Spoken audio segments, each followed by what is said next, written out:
So, question for you. Did you know that Donald Trump is the biggest loser in history? That's the subject of today's video. And we got some things to go over as Trump has a lot of legal battles going on at the moment and keeps losing.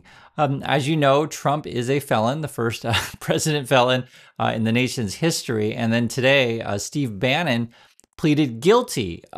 He was trying to scam people with some sort of weird build the wall thing, which we'll talk about in a moment here. But this is something that is actually quite a norm for them, as they are the biggest losers in history. And what do I mean by that? This was an older headline from 2020. Trump has the worst record at the Supreme Court of any modern president. I've got multiple charts on this one because it depends how you want to measure it. This is actually looking at a history of presidents. I'm looking because Trump really is a loser. And essentially the win rate when you go to the Supreme Court. So Roosevelt, right? He's got 65% win rate. Ford actually really high, 74. Reagan, 75. Clinton, 63. Obama, 52. You got Trump at the very bottom there at 43%. He's just a big loser. Essentially what he tries to do is break the law all the time. You can see this one as well. This is win rates by Supreme Court. It's the same basic chart. I'm just showing you different versions of it. Again, Trump is at the bottom of the list. He's the biggest loser in modern presidential history when it comes to battling the courts. Again, Trump is a loser. The other thing that's going on today, and we'll go into more of the Trump stuff, is Bannon. This is his wall fraud case, pleads guilty. And what it was, they called it the We Build the Wall. It was like a crowdfunding thing where you went to MAGA people, asked them for money, and I guess it was all a fraud. It was interesting. There were multiple charges against this guy. We'll read some details of this stuff.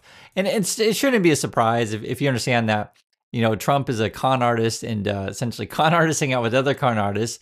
And there's no way that this is going to end well, to be perfectly frank, when you surround yourself with these kind of people.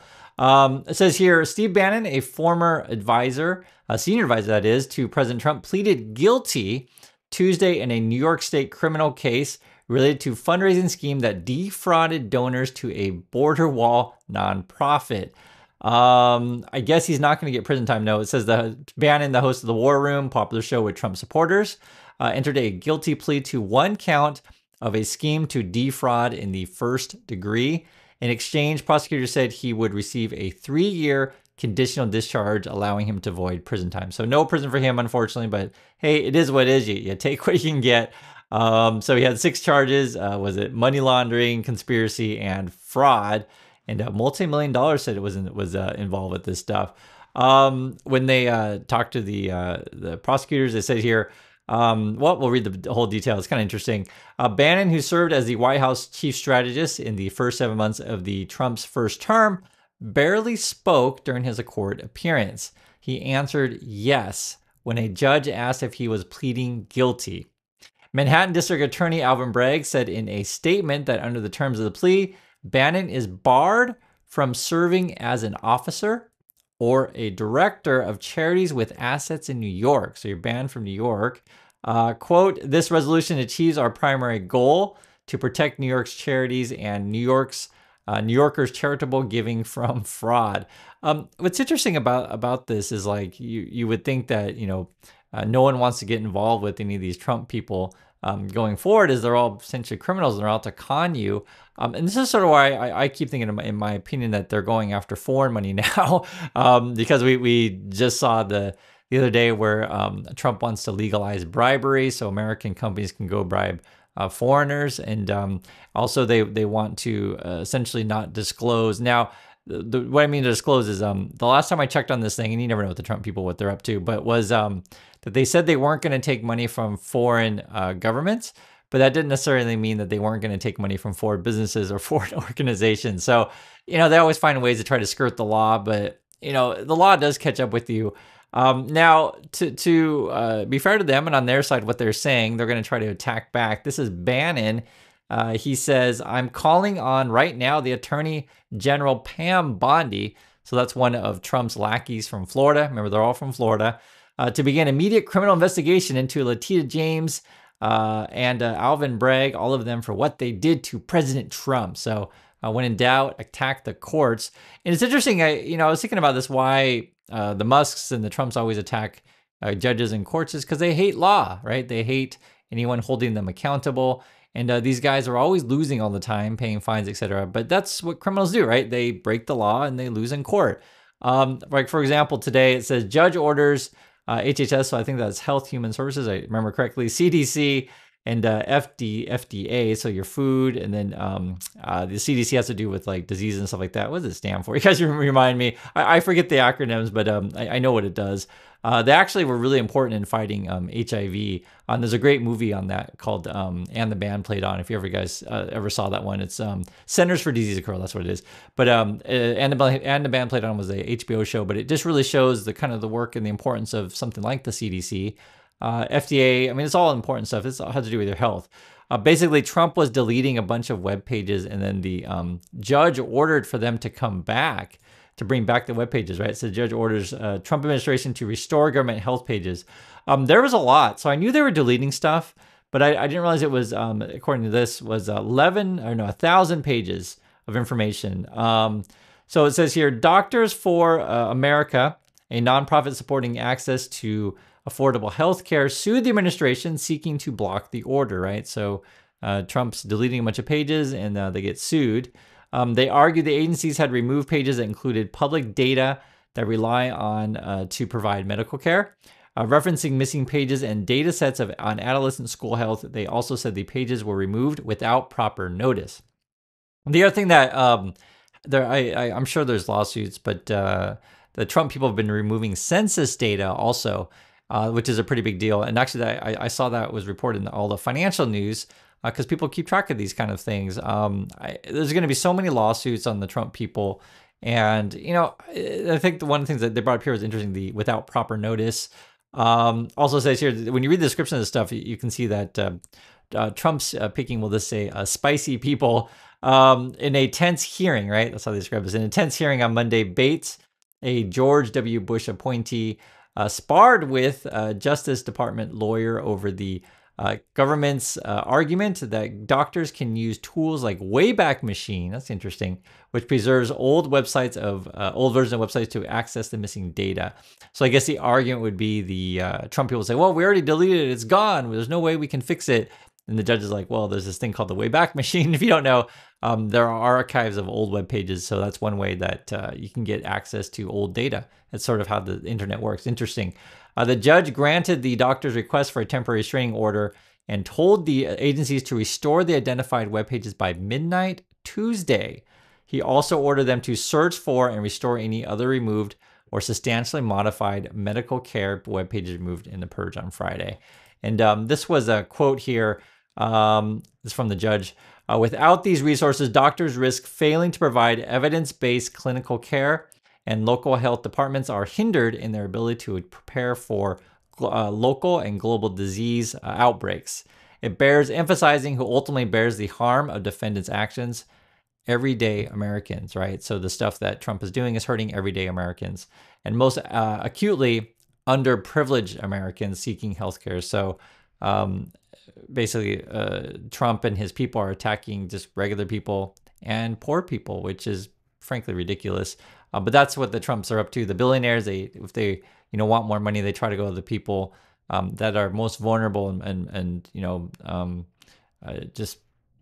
I guess the best way to say it is, when you're a bully like Trump or Musk, you go after weak people, which is obviously not very nice. And for people who think Trump is a hero or Musk a hero, it's just exactly opposite of what heroes do, right? Heroes protect people, and Trump and Musk are villains, as we're perfectly frank.